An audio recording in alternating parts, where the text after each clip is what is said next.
Kung sino ka man bumili last time, bumili ka ulit. Hahanapin kita. 1989, nagkataon naman nagpunta si Fidel V. Ramos doon. So, ibig niya sabihin, binigay ito kay Ambassador Regalo niya. Armacos. Regalo niya. Ambassador Ramos. Si Ramos talaga, no?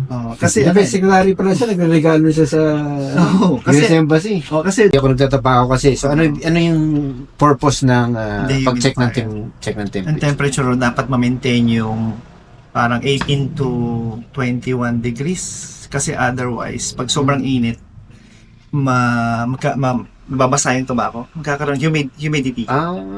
Okay. E paano yun? Sa Pilipinas, yung 18 to 21, kailangan nasa Baguio ka. Ako po si Angelo Bernardo. Welcome sa Dekado Collectible Show, Season 2. Bili, benta, appraisal, kwentuhan at pasyal. Coins, paper money, vinyl records, collectibles, memorabilia at antiques. Di lang pang Pawn Stars at pang pickers, pang appraisals at auction services pa. Tara, kwentuhan tayo. Sir, pasok, sir! Pasok! Ay, good evening po. Good evening. Kumusta na kayo? Ako. Meron sana kami alok sa inyo kasi nag-declutter kami sa bahay. Nag-declutter kayo sa bahay. Oo, may alokan sana kami. Baka magustuhan niyo. Kasama ko. Po, Okay. tsaka si kumpadre. Best friend. Kumpare. Oo, Tapos si sa Boy, anak tsaka nyo. anak ko, si Jerome. Saan pa po kayo galing, sir? Kasampalo po. Okay. Ano po pangalan niyo? Lizo Sara. Liso. Okay. L.I.C. Sige po, ano pang dala Ano natin? tayo, mag-umpisa muna tayo dito. Ito ho, alam ko. Wow, mukhang importante ito Importante. Nalagyan pa lang, mukhang importante ito. Oo. Sige, tingnan natin. Pag-aari ho yan ng ano. Oh. Department of Defense, National Defense. Compliments of Fidel V. Ramos, Secretary. Department, kailan ba siya DND Secretary? Time ni Corio. Time ko, 89 to... 89 to 92, something like Di that. ba nag-chief of staff muna siya? Naging chief minister. After People Power. Okay, Marcos. Kay Marcos. Kay Marcos. Hindi. Hindi kay Marcos, ang chief of staff si Si Ber eh. Si Ber. Ayun, Siya nun, ano siya eh, 3-star general yata. 4 si Ber. No. 4-star general si Ber. Siguro part na reason kung bakit rebelde siya, hindi siya ma-promote dahil Silang may dalawa. favoritism sa military noon siguro. Ganun ang balita ko. Silang dalawa ni Enrile. Oo, sila. Parang nasa Camp Crame si Enrile noon, tapos sa Pampagin. Parang ano, kapalin natin naman sa Ang tanong sir, kanino binigay ito? noon mo 1989, si Michael Armacos po naging ambassador po ng US dito sa Pilipinas yan, Pilipinas. Nalipat po siya sa Japan, si Armacos. Nalipat sa Ambassador Japan. Armacos to. Okay. 1989, nagkataon naman nagpunta si Fidel V. Ramos doon. So ibig niya sabihin, binigay ito kay Ambassador Regalo niya. Armacos. Regalo niya. Ba, si Ramos talaga, no? Kasi Defense Secretary pa lang siya, nagregalo siya sa US Embassy. kasi dating siguro pinlano niya talaga kasi naging ambassador si Armacos sa Pilipinas. Okay. Napaka-close niya sa mga Pilipino. Up to now, actually. Up to now, okay. Kaya nagkataon doon naman ako nagtatrabaho. Saan kayo nagtatrabaho na? As a residence po ng American Ambassador. Sa residence? Embassy. Embassy din ho yan. Considered as embassy. Ayun. Ako yung... So, anong function niyo doon sir? Actually, sa protocol ho kami, pero most of the time, nasa residence nga ako, in charge ho ako sa mga parties, mga events doon. Special Okay. events. Paano napunta sa inyo to? Nung umalis po ako doon, nagkataon pong si Armacos, sabi niya, may bibigay ako sa'yo, since you are a Filipino, I'll give you this. This is, naging ano siya actually, very thankful ako sa kanya dahil nakita ko yun po. May ng Pilipinas. Okay. So sabi ko sa kanya, thank you so much po. Talaga binigay sa inyo? Binigay sa akin. Galing niya, galing niya. Galing niyo kasi pa-close niyo sa kanya kay Mr. Armacos. Close ako sa mga Pilipino si Ambassador Armacos, pati ho yung asawa niya, si Madam Armacos. Paper money. Germany. Tingnan natin to. Puro puro foreign ah. Ayan, may konting dito sa foreign wala tayo hindi masyado to kasi Masyado. oo. Saka mga common to. Yan. Sige, so itong mga to ang may pwede natin mabili ito, mga English, tinatawag na English series, no? Ang English series ay in-issue simula 1949. Yung panahon ni Quirino. Kaya English series siya kasi English yung salita. Central Bank of the Philippines. Yan. So, ang mga signatories ito mula kay Quirino hanggang kay Marcos. Ito naman, Filipino series kasi tinan niya, Pilipino na yung salita. Republika ng Pilipinas. So, ito 1969. Si Marcos na to. Marcos Kalalang yung signature combination. Yan. So, mas lang ako dito. Dito lang ako mas interesado. Okay. Ito, kung pwede na rin natin isama. Nandiyan na rin yan. Ito naman po, yung presidente na si Ramos nung Si Ramos na. naging president na siya. Ano nakalagay sa loob? Tabako. Mahilig magtabako si Ramos. Kaya, Okay. di ba, laging yung mga pictures niya, lagi siyang Nasaan na yung mga tabako nito, sir? ay, wala na. Wala na. Naka-plastic po yan. Oo. Pero si Nakakita na Ramos- ako ng ganon, pero yung box, ganito lang. Ngayon lang ako nakita ng ganitong box. Kasi usually, yung box na yung yung parang tabakaleria na. Meron pa nga akong yung parang check ng temperature, thermometer sa loob. Tapos merong dehumidifier. Kasi, Okay. Hindi ako nagtatabako kasi. So, ano yung purpose ng pag-check ng check ng ang temperature? temperature dapat ma-maintain yung parang 18 to 21 degrees. Kasi otherwise, pag sobrang init, mababasa yung tobacco. Magkakaroon humidity. Okay. Magiging Paano yun? Sa kasi- Pilipinas, yung 18 to 21, kailangan nasa Baguio ka o Tagaytay. Pero may dehumidifier sa loob. Ah, Meron siyang parang okay. kaya Ang galing ah. Pero saan yung mga yun? wala na ho yung dehumidifier. Nagamit nyo na yung, nakonsume mo na yung tobacco? No. Pero, Hmm. sa alam ko, si Armacos kasi, pag nagtabako yun, siyempre mga US po yan, mga Cuban. Cuban cigar. So, nalagyan na to ng Cuban cigar.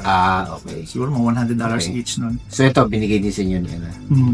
So, Pareho yan, binigay sa ano ba? How is it like working for somebody like Armacos? Na- very rewarding ho. Tapos, baito sila. Kasi, Okay.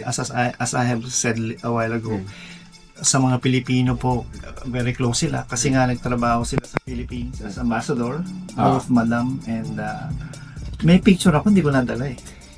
Yun yung, Kasama ko sila. kung sakali, yung bigay Oo, sa akin. Para meron tayong, pirma. meron tayong dito. Provenance ba? Oo Yung, nga. kung saan yung pinanggalingan. Pero siguro, isa-set ko lang sa picture ho. Okay. Mm-mm. Naka-akbay sa akin si Ambassador Armacos, tapos may pirma siya. So, yung time ni Armacos, di ba, siyempre, yun din yung time na magulo sa Pilipinas. Wala ka pa noon, no? Nung nasa Pilipinas si Armacos. Nasa Japan mo na siya pinala. Nung sa Japan ko na siya na-meet. Nung ambassador siya dito, nagtatrabaho pa ako dito. Okay. So, hindi mo alam yung 89 ako nagpunta sa Japan. Sige. O, ang tanong.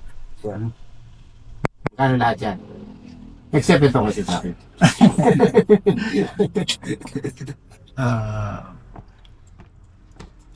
Teka lang ako. Tingnan niya. Yung dalawang yan. Pwede ba akong Sama niyo na to. 5 and 5? 5 and 5. Nako. 10K?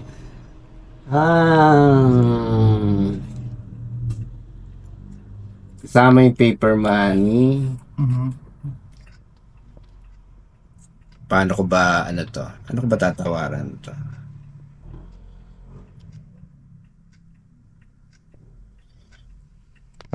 Actually,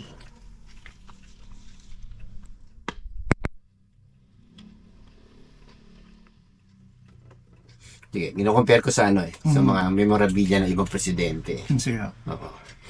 Yung kay Marcos,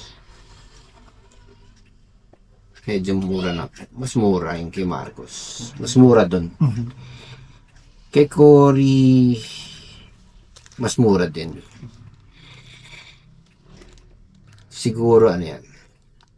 Considering yung ano, baka yung 5 and 5 nyo. Hindi rin eh. Kung bibenta ko siya, baka hindi rin ganun kataas yung benta ko sa kanya.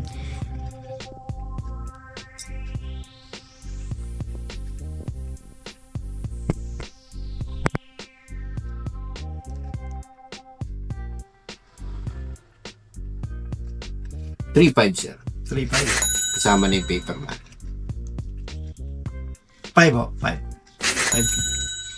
4K. 4.5? 4K. 4K. 4K. Kasi, ano siya eh. Well, si Ramos, rest in peace. Popular pa ano rin siya. Isa sa mga popular na presidente rin. Although not as popular as Cory. And not as unpopular as Marcos. So parang middle siya eh. Kumbaga sa flavor ng ice cream, ano siya, parang plain vanilla. Yung medyo boring siya. Boring siya pero effective na presidente. Relatively effective siyang presidente doon sa base, doon sa mga naging goals niya. No, so ano nga eh, yung kunyari yung mga memorabilia ko na current memorabilia, mahirap din ibenta sir. Mahirap din ibenta kasi hindi siya ganun ka, medyo ano siya, ng tahimik lang na presidente. Although ang collector natin yan, mga presidential memorable talaga. Although hindi sila willing na, sa ngayon hindi pa sila willing gumastos ng ganun kalaki para sa ganyan. Lalo nga ito, sir, empty. Wala siyang Tabako. walang tabako. So, hanggang 4 lang ako, sir. Sige. Ayun na. Ayun. Thank you. Thank you very much. Thank you po. Thank you. Wala na guys, ang liit ko na. Yung height ko kanina, naging Di ba, pag ganun na lang. bumalik na ako sa ito po. Thank you. Wala na, nakapaa na ako. May footprint pa to so... Pagdating na nakita mo yung vlogger na yan? Hindi po. Ayan ha. Siya ba yan? Oh, yan yung card niya. Ito na, titignan ko lang ako. So, yan. Siya yan. Saan ba? Tapos may pirma pa niya. Asan Ito yung pirma niya. Ayun. Yun. Yan yung pirma niya. Tapos, ito yung pirma niya dito sa yan, dalawa. So, yan yung sayang ipiprint ko pa yung ipiprint ko pa yung selfie namin. Kasi ilalagay ko dito. Pag na-print na lang ako, pagbalik na lang namin. Pag nag-print niya. Sige. Sa part 2 dito. Sa part ko. Oh, sige. Meron ka pa nang bibenta yun. Meron pa. Ang dami ho sa bahay na. Kung pupunta kayo, siguro may makikita kayo. Sige. Malamang. yun. Picturean niyo muna, sir. Picture namin lahat. Kung ano yung po pwede. Ang dami. Meron Kunin pa ko na, kamukha ibaba dito. mo. May ganun lang. Ibaba mo na lahat sa sala para Tapos tawagan namin yan dito. Pero kung ako sa inyo, Sana wag niyo muna ibenta yan. ay hindi. Kasi sabi ko kung sino mag-walk-in, tapos Bibili niya. yun yung Hanggang doon lang. Yun ho, tapat mo sa 10,000. Tayong tawaran doon. Ako naman ang Actually, 15 siya dapat eh.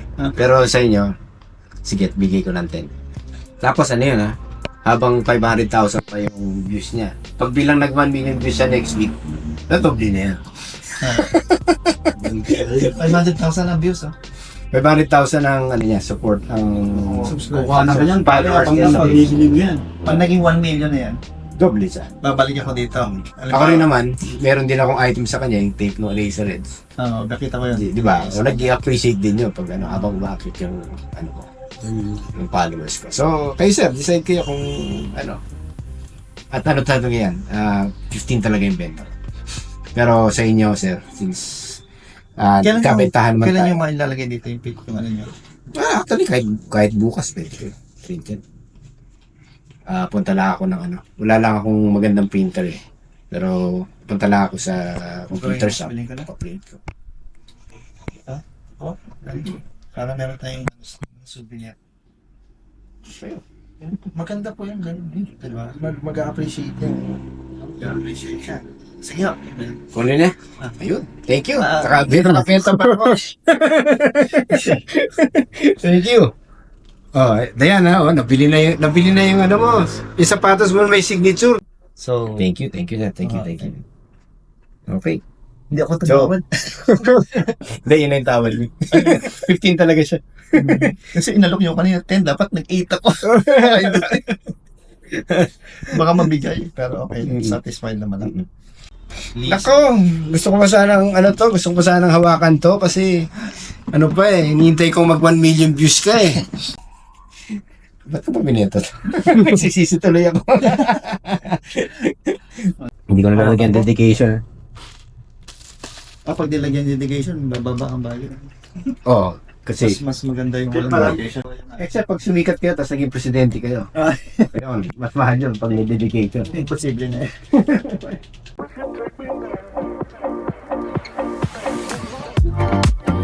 Expert.